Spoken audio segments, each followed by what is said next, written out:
Selamat pagi. Eh, jadi meneruskan buku yang keempat, buku kehidupan di dunia yang sebenarnya. Isi buku yang ke-8. Seseorang merasa kuat namun ia lemah. Itu judulnya, tapi singkat juga, isinya hanya satu ini. Nggak tahu, saya nggak ngecek apakah dia satu atau enggak. Segala sesuatu yang kita lakukan jika positif pasti bermanfaat. Oke, isi buku yang ke-9. Isi buku yang ke-9. Nah, jadi dipenuhi dengan batu-batu unik ya di sampingnya. Keinginan Tuhan supaya manusia yang ada di dunia mengabdi kepada Dia yang utama, karena Allah memiliki hal yang paling utama dalam dunia ini. Terus, adakah kita menyerahkan jalan hidup kita sepenuhnya kepada Tuhan dan percaya bahwa Tuhan bisa memberi yang tepat segala keputusan-keputusan, sehingga apa yang kita hadapi jalan hidup saat ini merasa bersyukur dan bisa terima keadaan yang kita hadapi saat ini ya. Oke.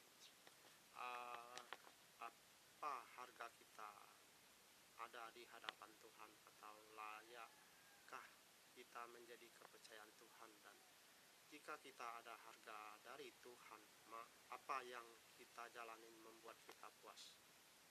Namun jika kita tidak dihargai Tuhan, maka yang kita lakukan membawakan kesusahan. Misalkan dalam hidup kita tidak mau percaya bahwa firman Tuhan adalah benar.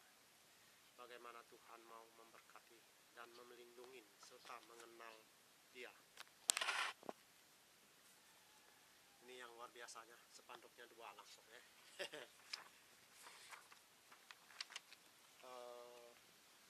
Penilaian manusia berbeda dengan penilaian Allah. Karena manusia selalu menilai dari luar, tetapi Allah menilai bukan melihat dari luar atau keadaan kaya atau miskin, tetapi Allah hanya melihat satu saja dalam hidup manusia, yaitu hati. Orang yang patut dikagumi oleh orang, oleh Raja dan Tuhan. Orang yang berjiwa besar akan memanfaatkan dan memahami kesalahan orang lain. Apa yang kita miliki, apakah bisa menjamin bahwa itu selalu terjaga dari hal kecil sampai ke hal yang besar? Sebab banyak yang manusia lakukan, tetapi tidak mudah untuk menjaga dan melakukan hal-hal yang besar. Orang yang bijaksana setara dengan malaikat dalam ambil keputusan. Orang yang berpikir positif, maka segala sesuatu yang dilakukan akan berjalan dengan baik juga. Dan orang yang mengikuti pemimpin, maka ia akan mendapatkan upah yang luar biasa.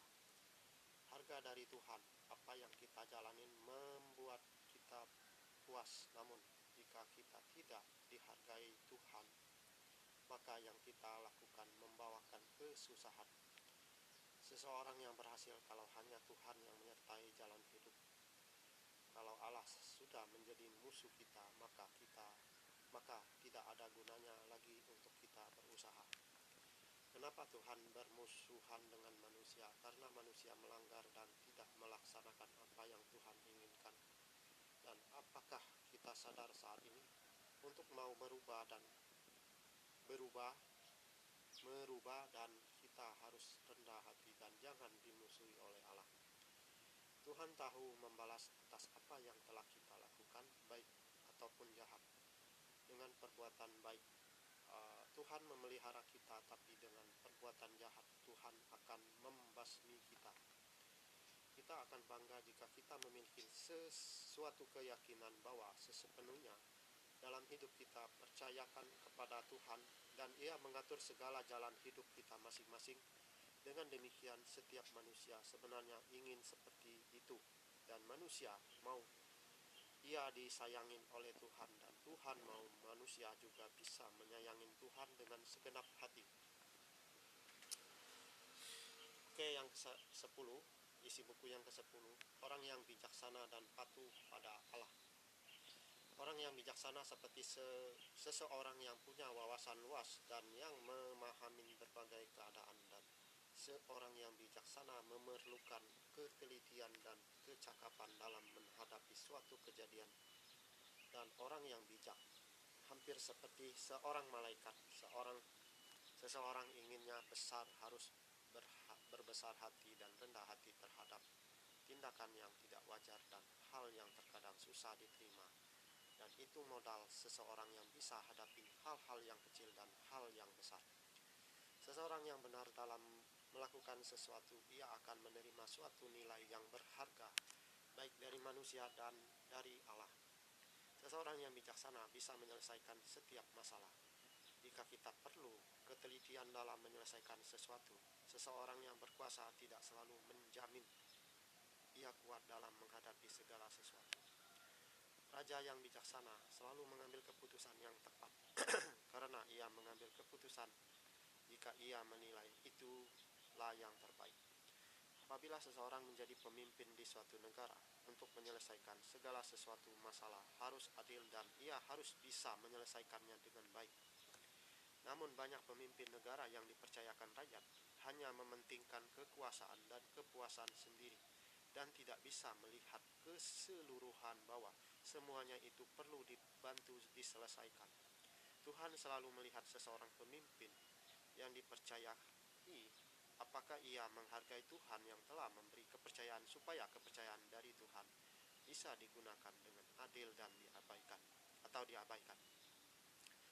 Jika kita masih muda sudah jadi raja, bagaimana perasaan kita? Atau masih muda sudah jadi orang kaya, sampai pensiun kita tetap jadi raja dan jadi kaya. Karena lama jadi raja dan kaya lama segala kekuasaan, harta berlimpah-limpah, sebab Tuhan menyertai. Dalam menghadapi berbagai masalah, serahkanlah kepada Tuhan, sebab Tuhan bisa menyelesaikan berbagai masalah yang kita hadapi, karena Tuhan yang sanggup mengatasi segala-galanya. Jadi, kalau kita mau berusaha hidup untuk mendapatkan kepercayaan yang lebih besar, belajar dari Allah, karena Allah bisa memberi segala sesuatu mungkin bagi Allah. Namun bagi manusia tidak mungkin. Setiap raja dan orang kaya mengambil keputusan berasal dari kebijaksanaan sendiri dan minta petunjuk dari Tuhan. Jika itu telah dilakukan, maka Tuhan akan memberi hasil dan keputusan yang tepat. Allah adalah tumpuan dalam hidup manusia, tempat kita mengadu, tempat kita dilindungi, dan tempat kedamaian. Oke, saya selesaiin saja ya. Berhubung ini nanti lebih dari 10 menit, jadi agak ada masalahnya di TikTok. Jadi lebih dari 10 menit dia tidak bisa lagi ya. Jadi saya selesaiin dulu lah ya. Sampai 10, jadi ya dari 8, 9, 10 ya.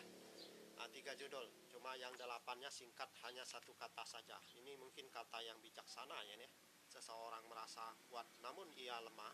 Segala sesuatu yang kita lakukan jika positif pasti bermanfaat. Ini luar biasa. Inilah luar biasanya saya penulis buku yang bisa ditulis. Memang ini dari firman Tuhan ini ya. Semua kata-kata ini dari firman Tuhan, bukan dari saya ya.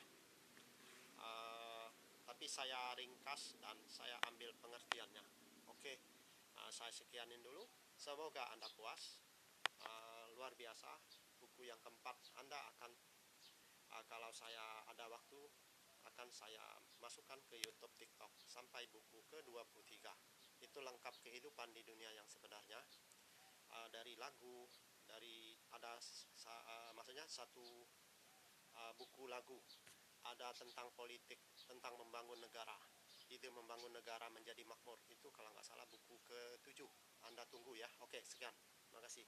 Pek, pek, pek, pek, pek. Mantap, luar biasa.